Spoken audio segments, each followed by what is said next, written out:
사도행전 7장 35절에서 43절까지 말씀을 오늘 살펴볼 것입니다. 우리는 스데반 집사의 생애 마지막 설교를 헤아리고 있습니다. 스데반은 이 마지막 설교에서 모세에 대하여서 대단히 자세하게 다루었습니다. 이것은 모세를 통하여서 예수 그리스도의 구세주 되심을 밝히 증거하기 위함이었습니다. 이런 관점에서 모세를 통하여 예수님을 발견하는 관점에서 오늘 말씀을 살펴보도록 하겠습니다. 35절, 사도행전 7장 35절 말씀을 우리가 함께 읽겠습니다. 저희 말이 누가 너를 관원과 재판장으로 세웠느냐 하며 거절하던 그 모세를 하나님은 가시나무 떨기 가운데서 보이던 천사의 손을 의탁하여 관원과 속량하는 자로 보내셨으니, 이스라엘 백성들이 애굽에서 종살이를 하고 있을 때에 모세는 그런 이스라엘 백성들을 향한 사랑과 긍휼의 마음을 갖게 되었습니다. 그래서 각별하게 백성들을 대했단 말입니다. 백성들이 불이익당하지 않도록, 괴로움당하지 않도록 그렇게 신경을 썼습니다. 그런데 그런 이스라엘 백성들은 모세에게 누가 너를 관원과 재판장으로 세우느냐 하면서 모세를 배척했습니다. 네가 뭔데? 이러는 거예요. 이렇게 모세가 배척을 당했지만, 그렇지만 하나님께서는 그렇게 백성들에게 배척을 받았던 모세를 이스라엘의 관원과 속량자로 삼으셨다 했어요. 스데반이 굳이 배척받은 모세를 하나님은 관원과 속량자로 세우셨다 그 말입니다. 모세에 대해서 속량자다 이런 식으로 일반적으로 표현이 안 돼 있죠. 그런데 모세가 그런 일을 하게 됐습니다. 하나님, 저 백성들은 제발 버리지 마시고 차라리 내 이름을 새벽지에서 지우십시오. 이렇게 요청을 할 정도였잖아요. 그러니까 속량의 그런 역할을 하긴 했죠. 그런데 여러분, 이 속량이 뭡니까? 우선 관원이 뭡니까? 백성들을 다스리고 판단하는 자이지요. 그럼 속량자는 뭐 하는 겁니까? 어려움에 빠진 자를 위하여서 대신하여 값을 지불함으로써 그를 풀어서 해방시키는 역할을 하는 자가 속량자입니다. 스데반이 이렇게 모세의 관원 그리고 속량자로서의 역할을 부각해서 말하고 있단 말입니다. 배척받았으나 하나님은 관원과 속량자로 세웠다. 이걸 부각해서 말하고 있어요. 이유가 뭡니까? 예수 그리스도가 그리 되셨다는 거예요. 이사야 선지자는 장차 오실 메시아에 대하여서 예언하기를, 그는 주 앞에서 자라나기를 연한 순 같고 마른 땅에서 나온 줄기 같아서 고운 모양도 없고 풍채도 없은즉 우리의 보기에 흠모할 만한 아무 것이 없도다. 그는 멸시를 받아서 사람에게 실어버린 바 되었으며 간고를 많이 겪었으며 질고를 아는 자라. 마치 사람들에게 얼굴을 가리고 보지 않음을 받는 자 같아서 멸시를 당하였고 우리도 그를 귀히 여기지 아니었도다 했습니다. 장차 메시아께서 이 땅에 오실 것인데 이스라엘 백성들은 오신 메시아를 배척할 것이고, 그래서 메시아는 이들에 의하여 큰 고통을 당하신다는 거예요. 그리고 지금 스데반의 설교를 듣고 있는 산헤드린 공회원들, 또 스데반을 고발하는 그 거짓 증인들, 그들은요 예수님을 가장 앞장서서 배척한 자들이었단 말입니다. 스데반은 이 사람들에게 성경이 예언하고 있다. 너희가 예수 그리스도 메시아가 오셨을 때에 배척할 것을 그렇게 예언하고 있지 않느냐. 그런데 하나님은 그러한 예수 그리스도를 관원, 그러니까 다스리는 자, 왕으로 세우시고 속량자, 구원주, 구세주로 세우셨다. 이 사실을 밝히는 것이란 말입니다. 이어서 36절에서 40절까지를 함께 읽겠습니다. 이 사람이 백성을 인도하여 나오게 하고 애굽과 홍해와 광야에서 40년간 기사와 표적을 행하였느니라. 이스라엘 자손을 대하여 하나님이 너희 형제 가운데서 나와 같은 선지자를 세우리라 하던 자가 곧 이 모세라. 이 시내산에서 말하던 그 천사와 및 우리 조상들과 함께 광야 교회에 있었고 또 생명의 도를 받아 우리에게 주던 자가 이 사람이라. 우리 조상들이 모세에게 복종치 아니고자 하여 거절하며 그 마음이 도리어 애굽으로 향하여 아론더러 이르되 우리를 인도할 신들을 우리를 위하여 만들라. 애굽 땅에서 우리를 인도하던 이 모세는 어떻게 되었는지 알지 못하노라 하고. 애굽에서 노예 생활을 하던 이스라엘 백성들이 출애굽을 하는 데에는 유월절 사건이 가장 큰 역할을 감당했습니다. 그리고 출애굽한 이스라엘 백성들은 홍해 가운데 난 길로 바다를 육지같이 건넜습니다. 그리고서 광야에서 40년간 광야 생활을 하게 되었지요. 하나님께서 이러한 출애굽 사건, 출애굽의 전 과정을 분명히 계획하시고 섭리하신 것이거든요. 하나님께서 이러한 사건을 왜 계획하셨을까요? 그리고 이것을 왜 이루어내신 것입니까? 그냥 가나안 땅에서 백성들이 번성해서 자리 잡게 하셔도 됐잖아요. 근데 굳이 애굽으로 가서 종살이를 하다가 출애굽하고 유월절 사건을 겪고 홍해 사건을 겪고 광야 생활을 하게 하셨어요. 이렇게 하신 이유가 뭐겠습니까? 이 출애굽 사건에 죄인의 구원과 관련되어 있는 영적인 계시가 예표되어 있기 때문입니다. 이스라엘을 억압하던 애굽은 영적으로 볼 때에 마귀를 뜻합니다. 그리고 애굽에서 노예 생활을 하던 이스라엘 백성들은 죄의 종노릇을 하고 있는 모든 사람들, 즉 모든 죄인을 뜻하는 거예요. 이러한 죄인이 죄의 권세로부터 벗어나서 자유함을 얻기 위해서는 뭐가 필요했습니까? 유월절 사건이 필요했단 말입니다. 유월절 사건이 뭡니까? 집 안에 있는 식구들을 살리기 위해서 죄 없는 어린 양이 대신하여 죽임당해서 피 흘려서 그 피를 바르고 그 피를 바른 집 안에 거해야지만 재앙을 면할 수 있었다는 거예요. 이것은 예수 그리스도의 대속의 죽으심만이 죄인을 하나님의 심판으로부터 구원할 능력을 갖고 있다. 이 사실을 예표하는 겁니다. 그리고 홍해를 건넌 사건, 이것은 세례받는 것을 뜻합니다. 사도 바울이 말했습니다. 고린도전서 10장에서 형제들아 너희가 알지 못하기를 내가 원치 아니하노니 우리 조상들이 다 구름 아래 있고 바다 가운데로 지나며 모세에게 속하여 다 구름과 바다에서 세례를 받고 라고 했습니다.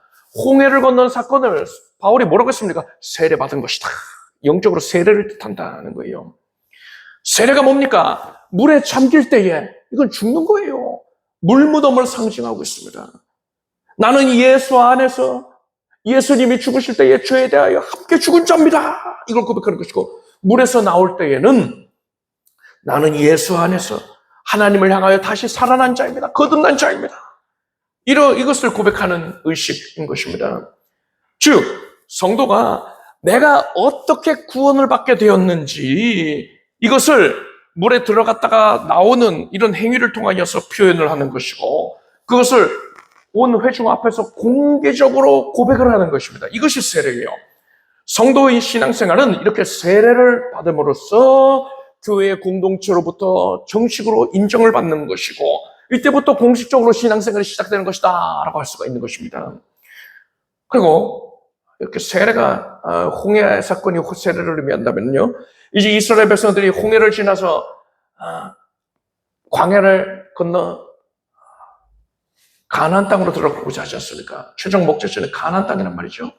이 가나안 땅은 뭘 뜻할까요? 성도가 돌아갈 본향인 천국을 의미하는 겁니다.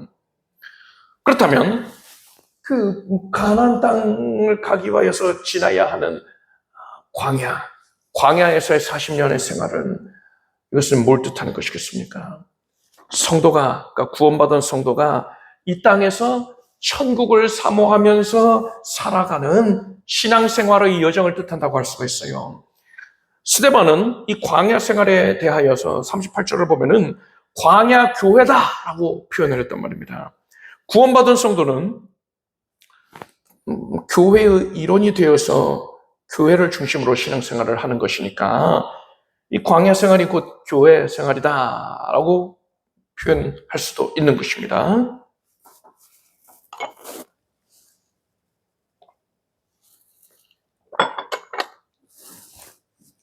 자, 그렇다면 지금 우리는 현재 이러한 전체 여정 중에 어디에 위치해 있는 겁니까? 천국에 들어가기 전에 우리는 지금 광야 생활을 하고 있는 거예요. 여러분, 광야에서 어느 한 이스라엘 백성이 열심히 노력하고 애를 써서 또 많은 재물을 들여가지고 튼튼한 벽돌집을 지었다고 생각해 보십시오. 그런데 그게 다 무슨 소용입니까?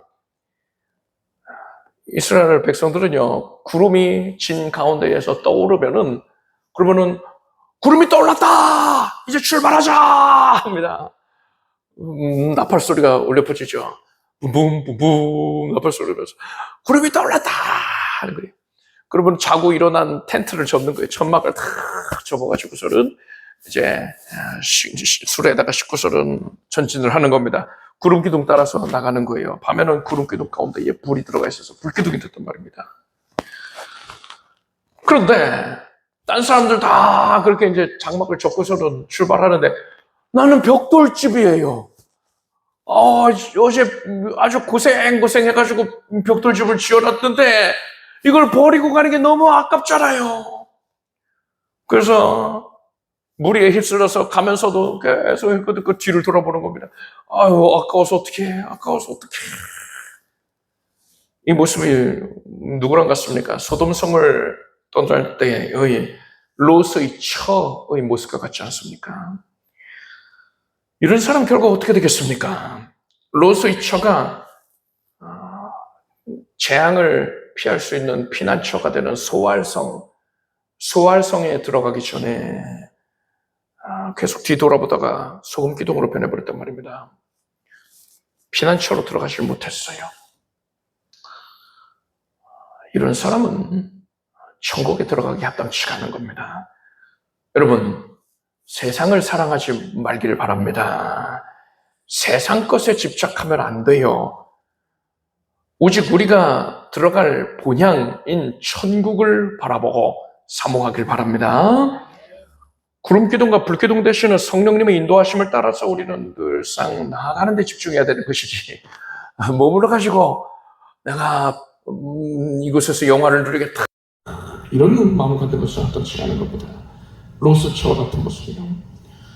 우리는 장차 들어갈 천국에서 어떻게 하면 더 큰 영화를 누릴 수 있을까, 이것을 사모해야 되는 거예요.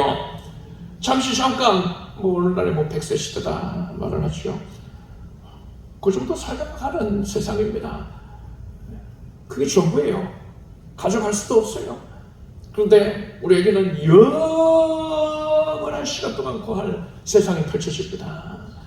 그것은 그냥 관념적인 게 아니라 막연한 게 아니라 그게 실제예요. 거기에서의 삶의 실제입니다. 천국에서 우리는요, 주의 품에서 잠에서 깨는 것과 같을 거예요. 이 세상에서 삶이 꿈과 같은 것이었구나. 잠깐 경험한 아주 그냥 별거 아니었구나. 꿈에 불과한 것이었구나. 이렇게 생각합니다. 아무리 큰 영화를 누렸어도 또 고통을 당했었다 하더라도 꿈꾼 거예요. 주의 품에서 깨어나게 됩니다. 그럼 거기에서의 삶이 실제라는 걸 알 거예요. 그게 진정한 삶이 되는 것이고 영원한 시간 동안 지속된단 말입니다. 따라서 우리는 이 땅에 거하는 동안에 천국에서의 삶을 사모하면서 천국에서 어떻게 하면 더 영화를 누릴 것인가, 이것을 고민하길 바랍니다. 답을 가르쳐 드릴게요. 하나님을 기쁘시게 해드리면 됩니다. 이 땅에 거할 동안에 주를 위하여 충성하시길 바랍니다. 각자 일한 대로 상을 주시겠다 했어요. 그 상이 곧 우리가 상고심할 때 받는 상이 되는 것이고, 우리가 천국에서 누리게 영원한 시간 동안 소유하게 누리게 될 영화로움이 되는 것입니다. 여러분은 천국의 소망을 둔 채로 이 땅을 살아가길 바랍니다. 41절에서 43절까지를 우리가 함께 읽겠습니다. 그때에 저희가 송아지를 만들어 그 우상 앞에 제사하며 자기 손으로 만든 것을 기뻐하더니 하나님이 돌이켜사 저희를 그 하늘의 군대 섬기는 일에 벌어두셨으니 이는 선지자의 책에 기록된 바 이스라엘의 집이여 40년을 광야에서 너희가 인생과 재물을 내게 드리들이 있었느냐. 물록의 장막과 신레판의 별을 받들었으며 이것은 너희가 절하고자 하여 만든 형상이로다. 내가 너희를 바벨론 밖에 옮기리라 함과 같으니라. 이스라엘 백성들은 광야 생활 중에 하나님과 모세를 거역하고서 금송아지를 숭배했습니다. 금송아지가 하나님이다 했어요. 우리를 애굽에서 보내낸 이끌어낸 여호와라 했어요. 금송아지 보고 여호와라 한 것입니다. 뭐 여호와를 섬긴 건 아니냐, 방법이야 다양할 수 있는 건 아니냐. 아니에요, 그렇지 않아요. 하나님은 천지 만물의 창조자로서 모든 만물을 초월하여 계십니다. 그런데 이 세상에 존재하는 그 무엇으로 이게 하나님이다 이렇게 표현을 하면은요, 하나님이 대견하다 이러시겠습니까? 아니에요. 이게 하나님이다 라고 하는 순간 신성모독을 하는 겁니다. 스데반은 하나님과 모세를 거역하고서 우상을 숭배한 이스라엘 백성들의 이 모습을 언급을 하면서 이러한 모습에 지금 설교를 듣고 있는 사내들인 무회원들, 또 스데반을 고발한 거짓 증인들, 이들의 모습과 같다 하는 거예요. 이들이 지금 하나님 앞에서 하나님을 섬긴다 하지만 엉뚱한 대상을 섬기고 우상을 숭배하고 있다. 그런 영적인 실상에 대해서 말하고 있는 것입니다. 모세가 37절에서 나와 같은 선지자를 세울 것이다, 하나님이 나와 같은 선지자 세울 것이다 했는데 그분이 누굽니까? 요한복음 말씀에 율법은 모세로 말미암아 주신 것이요 은혜와 진리는 예수 그리스도로 말미암아 온 것이라 했습니다. 모세와 같은 선지자란 바로 메시아 되시는 예수 그리스도를 뜻하는 것이었어요.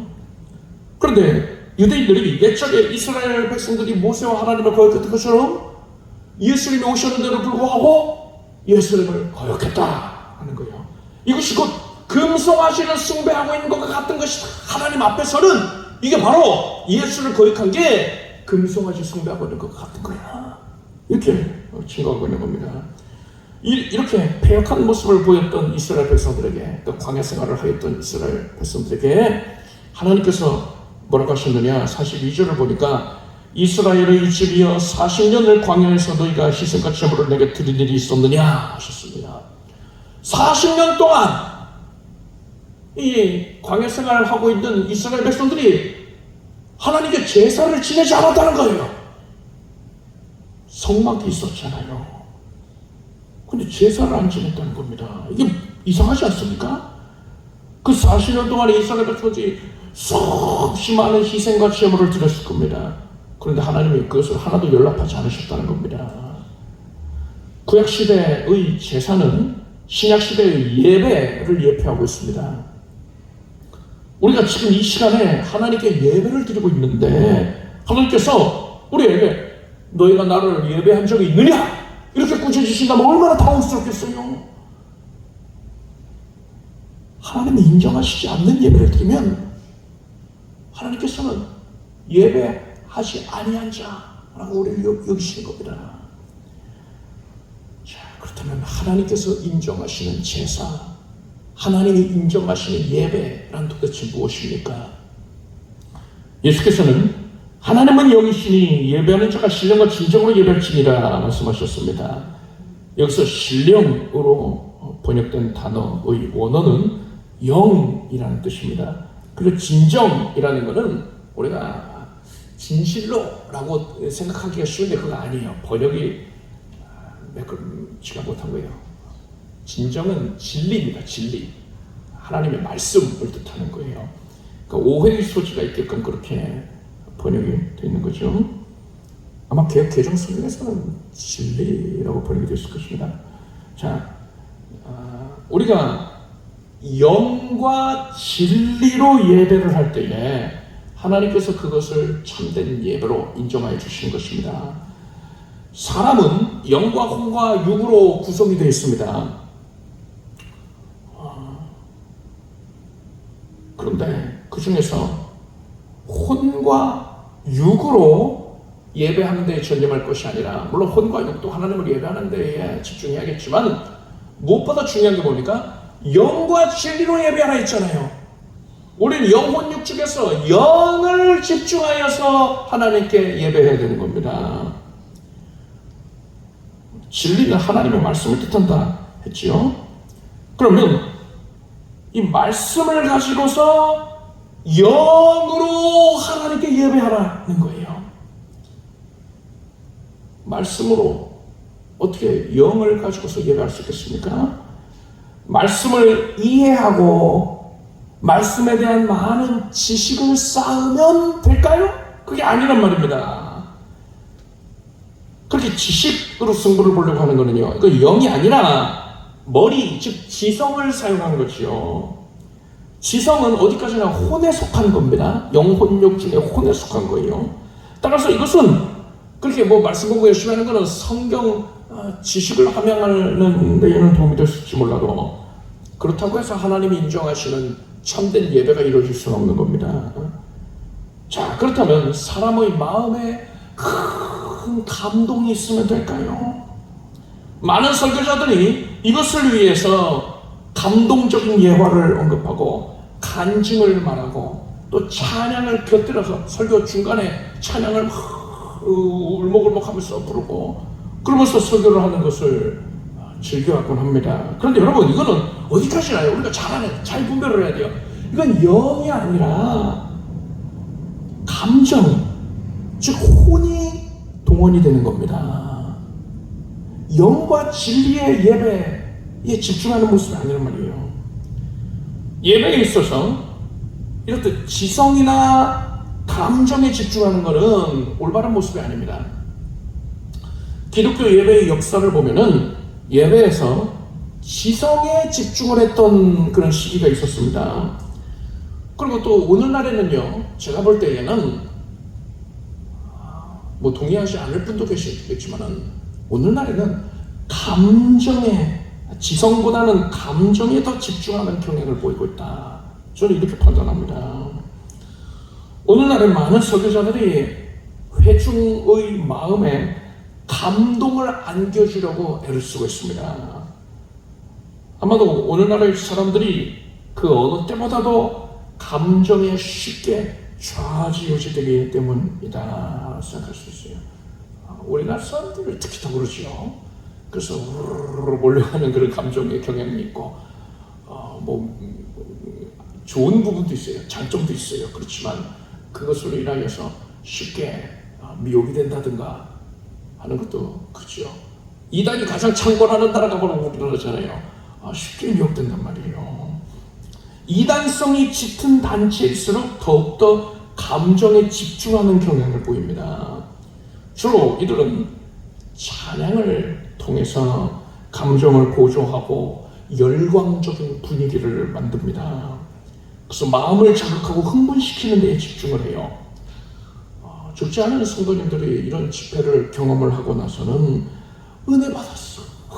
내가 뭐 해결되지 않던 거가 이 마음에 쌓였던 게 다 해결이 된 것 같아. 은혜 받았어. 이럽니다. 그런데 여러분, 그것이 정말로 하나님의 영이 충만하게 되어서 황홀함을 경험하게 된 것인지, 그게 아니라 그죠? 자기 마음이 감동이 되어서 감정적으로 고조되는 상태에 있었던 것은 아닌가를 분별을 해야 돼요.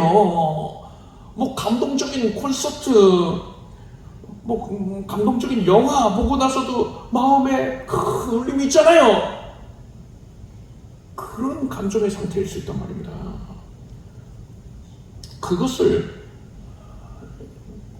정말 많은 성도들이 은혜 받았다, 감동받은 것을 은혜 받았다, 이렇게 착각을 하는 경우가 많습니다. 어떤 분은 극장에서 뭐 슬픈 영화 보고 나와서 울먹울먹 없어, 은혜 받았어 이러면서 나오는 것도 봤어요. 그렇게 착각을 하고 싶단 말입니다.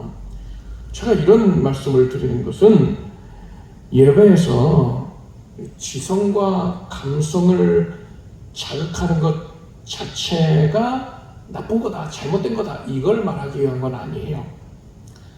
사람은 영혼육으로 구성이 됐다 했지 않습니까? 이것이 서로 연합이 되어 있어요. 끈끈하게 연결되어 있습니다. 특히나 영과 혼은 뗄래야 뗄 수가 없어요. 육신과는 분리가 될 수 있죠, 죽으면은요. 근데 영과 혼은 절대로 분리되지 않습니다. 사람의 지성과 감정, 이런 측면이 영과도 긴밀하게 연결이 되어 있단 말이에요.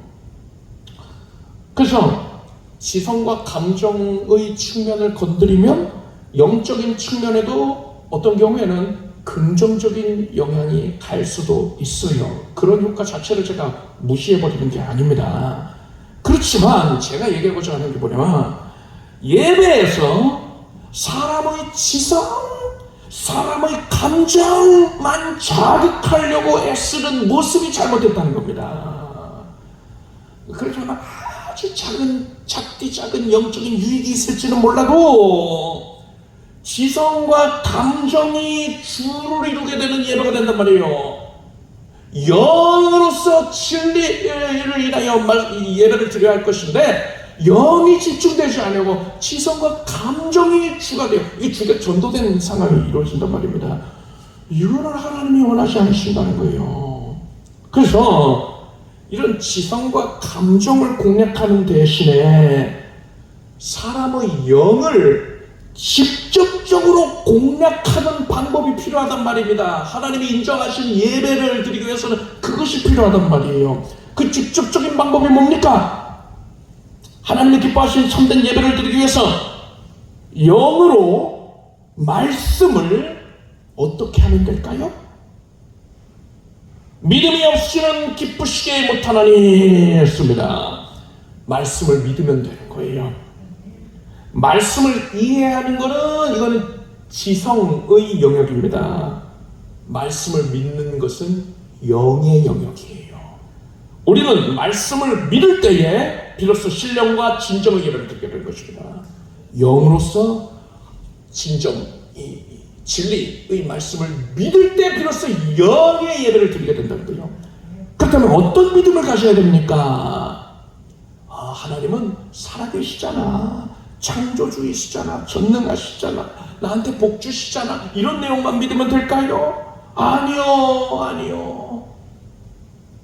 이 믿음은요, 가인도 가지고 있었어요. 아담의 아들인 가인도 가지고 있었습니다. 아담과 하와 사이에서 가인과 아벨이 태어났습니다. 가인은 농부였어요. 아벨은 양을 치는 자였습니다. 가인은 땅의 소산으로 제물을 삼아서 하나님께 드렸고, 아벨은 양의 첫 새끼와 그 기름으로 드렸습니다. 그런데 하나님께서 아벨의 제사는 연락하셨는데 가인의 제사는 연락지 않으셨습니다. 어떤 식으로 하나님이 연락하신 걸 알았을까요? 아마도 하나님께서는 아벨의 제단에서 피어오르는 연기는 하늘 끝까지 대기권을 뚫고서 올라갈 정도로 그렇게 연락을 하셨는지 모르겠어요. 근데 가인의 제단에서 피어오르는 연기가 제대로 올라가지를 못하고 흩어지게 하지 않으셨을까, 이렇게 추측을 해봅니다. 여하간에 어떤 방법이 됐든 간에 하나님이 아벨의 제사만 연락하셨다는 걸 명확히 밝히셨습니다. 하나님께서 왜 아벨의 제사만 받으시고 가인의 제사는 받지 않으신 것입니까? 그들이 바친 제물에 문제가 있을까요? 아니에요. 그건 오해예요. 하나님이 양은 좋아하시는데 곡식은 싫어하시는 겁니까? 아니에요. 훗날에 하나님께서 제정하여 주신 제사법을 보면 소제가 있습니다.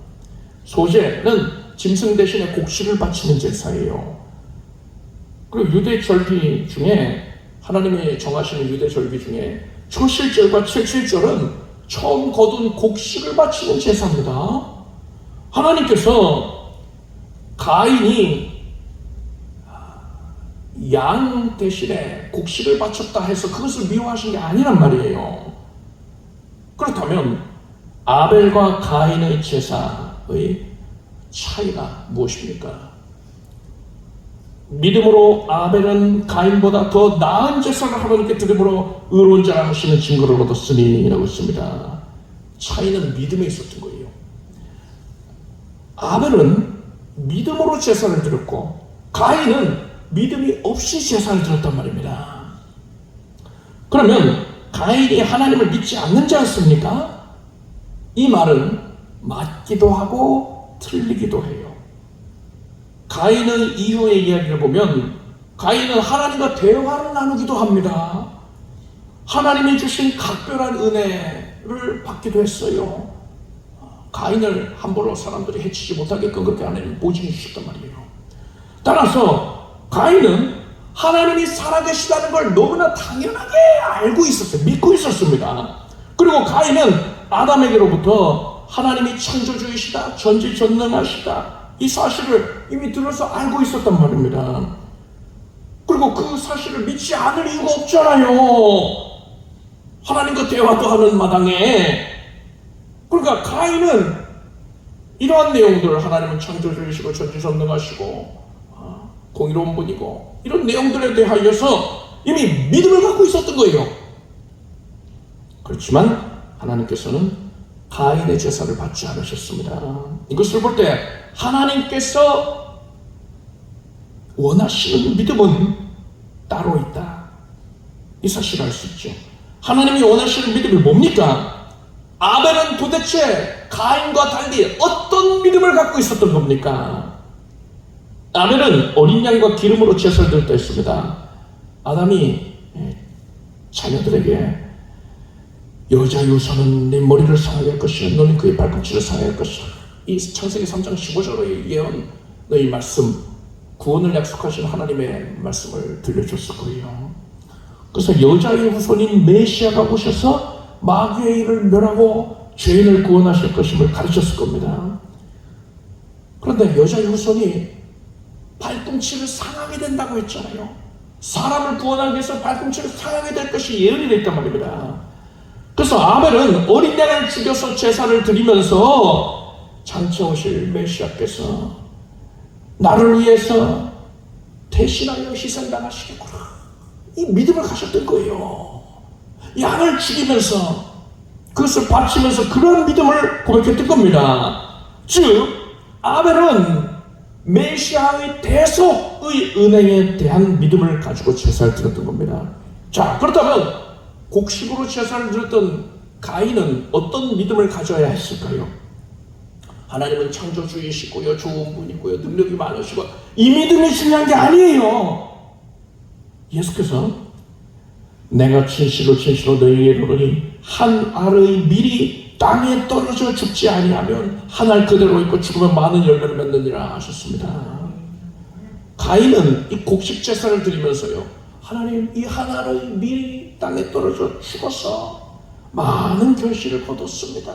이것처럼 장차 오실 메시아께서 죽임당하심으로써 나를 살려주시겠군요, 이 믿음을 가져야 했던 겁니다. 만약에 가인이 이런 믿음을 가졌으면 하나님께서는 가인의 그 믿음을 아름답게 여기시고 그 제사를 연락하셨지요. 그런데 가인이 그러지를 않았단 말입니다. 가인은 하나님에 대한 다른 지식들, 다른 믿음, 방대한 믿음을 가졌을지도 몰라도 대속의 은혜에 대한 믿음을 갖지 않았습니다. 그래서 하나님은 가인의 제사를 인정치 아니하셨던 겁니다.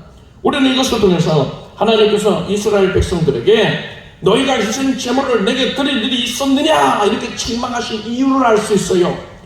이스라엘 백성들은 광야에서 40년간 겉보기에는 나무랄 데 없는 그런 훌륭한 제사를 드렸을지 모릅니다. 그렇지만 그들의 내면에는 대속의 은혜에 대한 믿음이 없었던 거예요.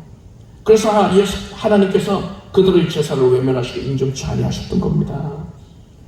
구약의 제사는 신약 시대의 예배를 예표한다 할 수 있지요. 예수께서 말씀하신 신령과 진정의 예배는 성도가 하나님의 말씀을 믿음으로써 드릴 수 있다고 했습니다. 그리고 이 믿음은 구체적으로 어떤 믿음이어야 한다고 했습니까? 대속의 은혜에 대한 믿음이어야 되는 거예요. 그렇다면 성도가 예배를 드릴 때, 우리가 지금 수요일에 예배 드리고 있잖아요.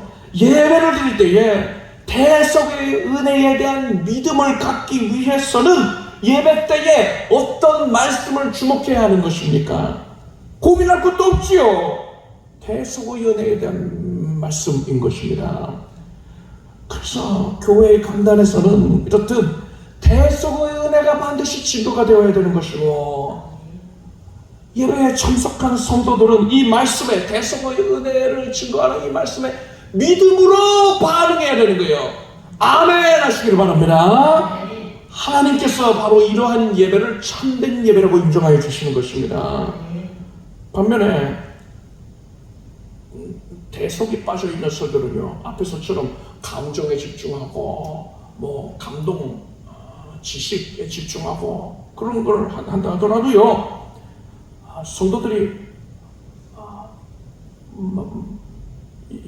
이런 경우도 봤어요. 예배 시작할 때에 슬픈 노래를 틀어줘요. 아주 찬양도 아니야, 슬픈 노래 틀어주면서 성도들이 그 영상 보면서 울먹울먹하게 만 다음에,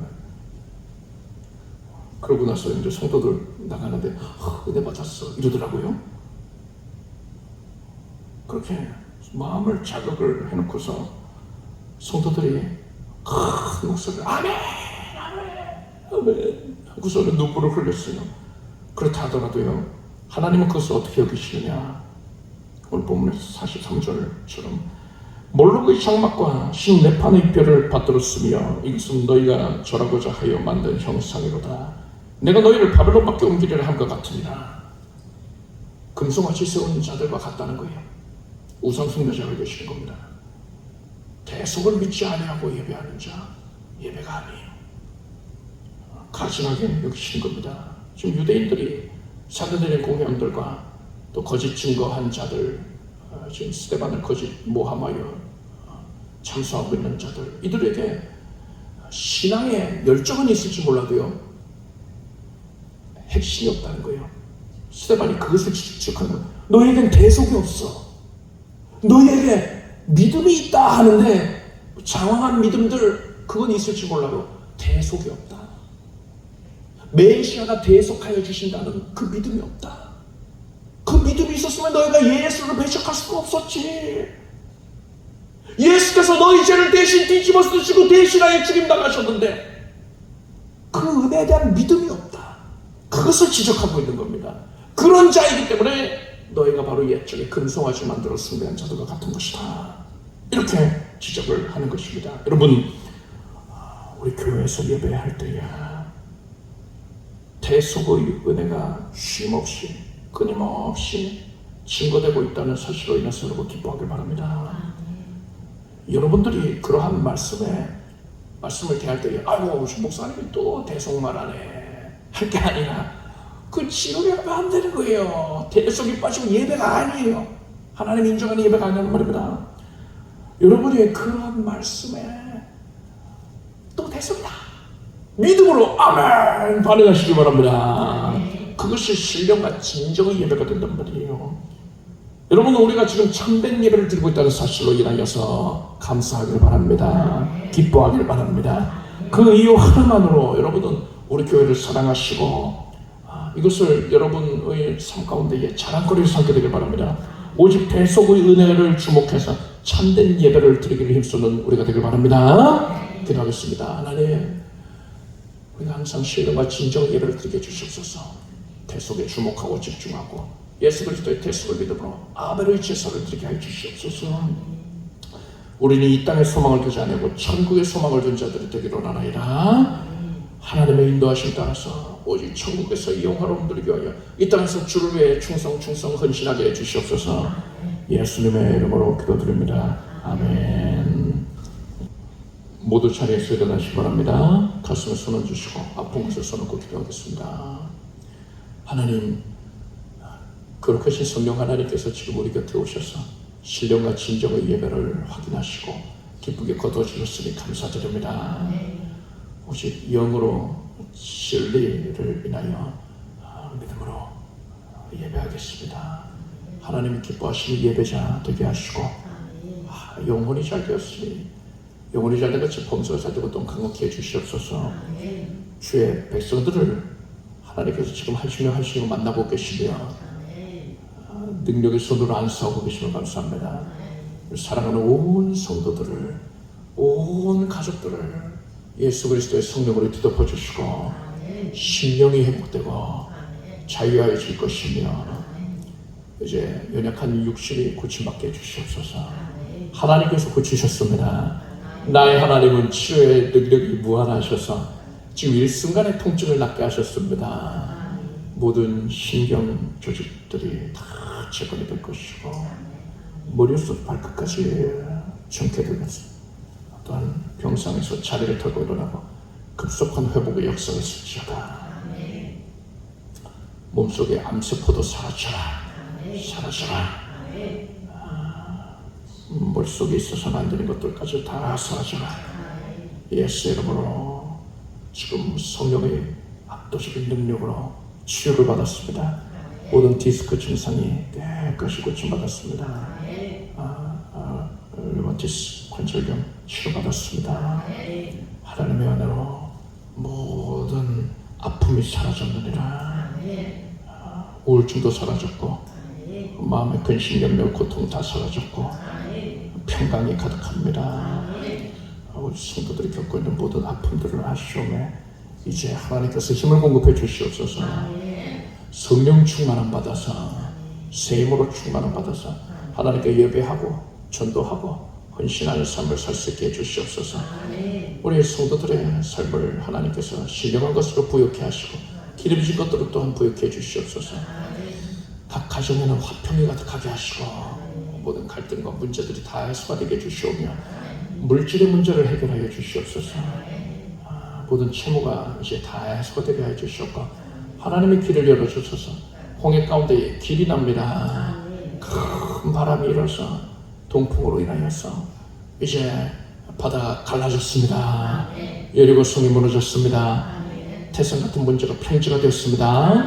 하나님의 은혜를 맛보아할지어다. 기쁘게 감사함으로 영광을 돌리며 하나님의 은혜를 찬양하고 간증하게 될지어다. 예수님의 이름으로 기도드립니다. 믿음으로 될지어다. 박수 올리겠습니다. 자리에 앉으십시오. 준비하신 예물을 정성된 마음으로 드리겠습니다. 드리신 예물을 위해 축복도 하겠습니다. 하나님 감사의 마음 담아서 예물을 올렸습니다. 기쁨과 감사함으로 하나님을 사랑함으로써 예물을 올렸으니 하나님께서 드려진 정성 위에 신령 위에 손 얹어주시고 복을 내려주시옵소서. 예수님의 이름으로 기도드립니다. 우리 주 예수 그리스도의 은혜와 하나님 아버지의 사랑과 성령님의 교통하심이 신령과 진정으로 예배드린 사랑하는 성도들 위해 영원토록 함께 없기를 축원합니다.